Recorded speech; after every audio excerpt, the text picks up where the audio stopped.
উপস্থিত অতিথিবৃন্দ, আসসালামু আলাইকুম।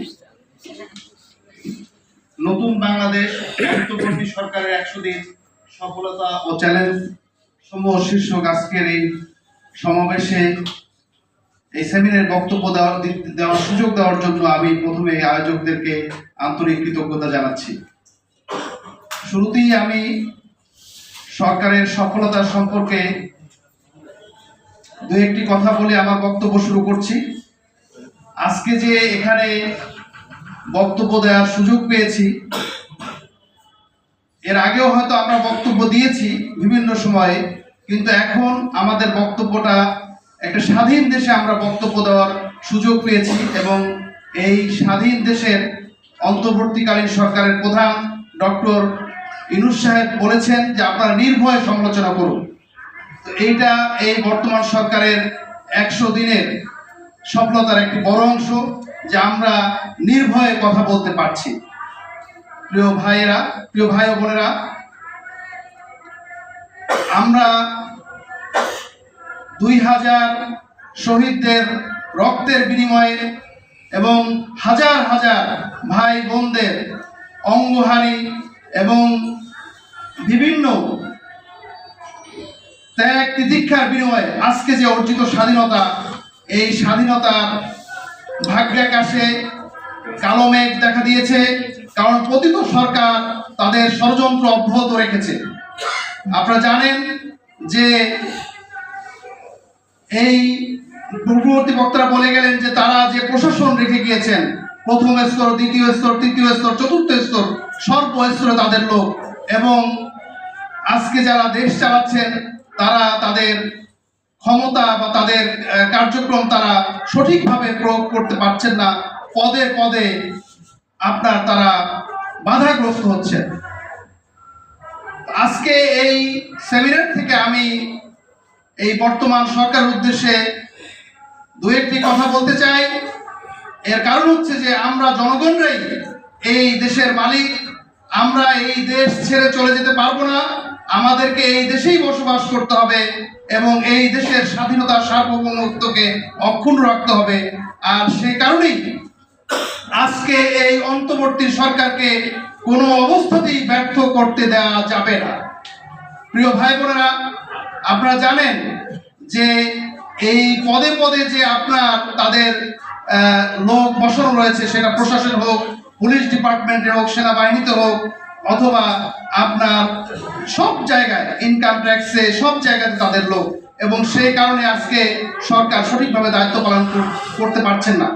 আমার পূর্ববর্তী বক্তা বলে গিয়েছেন যে যারা বিপ্লবের চেতনায় উদ্বুদ্ধ, যারা এই বিপ্লবের শরিক ছিলেন, এই ধরনের লোকদেরকে প্রশাসনে নিয়োগ দেওয়া।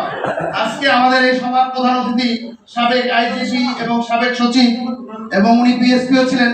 ওনার মাধ্যমে আমি বলতে চাই, যেমন আমি যুক্তরাজ্যে ছিলাম, যুক্তরাজ্যে 20 বছর ধরে আমি দেখেছি যে সেখানে কমিউনিটি পুলিশ আছে, সাধারণ জনগণ থেকে পুলিশ নিয়োগ করা হচ্ছে।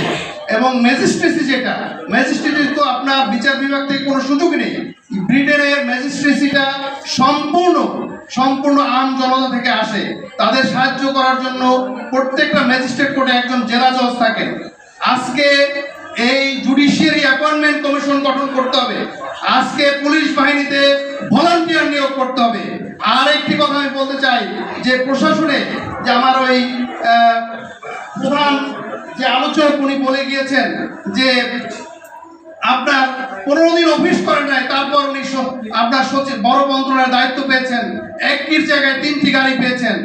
আজকে এই যে চুক্তিভিত্তিক নিয়োগ দেওয়া হচ্ছে, আজকে আমাদের দেশপ্রেমিক লোকদের কোনো অভাব নেই, কিন্তু শুধুমাত্র নিজের বিবেচনায় এই চুক্তিভিত্তিক নিয়োগ না দিয়ে আপনারা দয়া করে একটি নিয়োগ বিধি তৈরি করুন, এবং সেটা শর্ট টাইমে হতে হবে। আজকে নূরজাহান আপার কথা বলা হয়েছে যে উনি দায়িত্ব ছেড়ে দিতে চান, উনি ওনার ফাইল নিচে যায় না। প্রত্যেকটা মন্ত্রণালয়ে একটি করে বোর্ড রুম রয়েছে। আজকে সমস্ত সচিব এবং উপসচিব, যুগ্ম সচিব, অতিরিক্ত সচিব যারা একটি ফাইল ইসের দায়িত্বে থাকেন, তাদেরকে বোর্ড রুমে ডাকেন। দিনে দিনে এই ওয়ার্ক অর্ডার ইমপ্লিমেন্টেশন করেন। আর যদি না করতে পারেন, তারা যদি না করে বিদায় দিয়ে দেন, লোকের কোনো অভাব নেই। আর আমি এই বক্তব্য বেশি দীর্ঘায়িত করব না, আমি শুধুমাত্র একটি বিষয়ে আপনার এখানে উল্লেখ করতে চাই। আজকের এই বিপ্লবের উদ্দেশ্য বা এই স্বাধীনতার উদ্দেশ্য যদি আমরা মোটা দাগে বলতে চাই, সেটি একটি ছিল হচ্ছে আপনার বৈষম্য বিরোধী সমাজ ব্যবস্থা প্রতিষ্ঠা করা। আর এই বৈষম্য বিরোধী সমাজ ব্যবস্থা প্রতিষ্ঠার লক্ষ্যে আজকে ভোটাধিকার প্রয়োগ এবং সুশাসন, এই দুইটা জিনিস হচ্ছে আপনার এই স্বাধীনতার মূল লক্ষ্য ছিল বলে আমি মনে করি।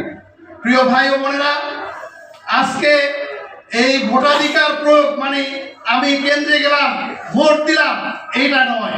ভোটাধিকার প্রয়োগ মানে একটি অবাধ সুষ্ঠু নিরপেক্ষ নির্বাচনের ব্যবস্থা করা। আজকে এখন পর্যন্ত 2014, 2018, 2024-এর পার্লামেন্টে যেসব অবৈধ সংসদ সদস্য রয়েছেন, যারা আপনার আমার ভোটাধিকার হরণ করেছেন, যারা এদেশের সম্পদ লুট করেছেন, এদেশের গণমানুষকে হত্যা করেছেন, তাদের বিরুদ্ধে এখন পর্যন্ত আইনানুগ ব্যবস্থা নেওয়া হয়নি। এদের বিরুদ্ধে রাষ্ট্রদ্রোহিতা মামলা করতে হবে, এদেরকে আইনের আশ্রয় নিতে হবে। প্রিয় ভাই বোনেরা, আজকে যে সুশাসন, এই সুশাসন ছাড়া, আজকে প্রশাসনের সংস্কার ছাড়া, আজকে নির্বাচন কমিশনের সংস্কার ছাড়া, আজকে বিচার বিভাগের সংস্কার ছাড়া আপনার একটি অবাধ সুষ্ঠু নিরপেক্ষ নির্বাচন হতে পারে না। আমরা একটা জনগণের কল্যাণমুখী গণপ্রতিনিধি পেতে পারবো না।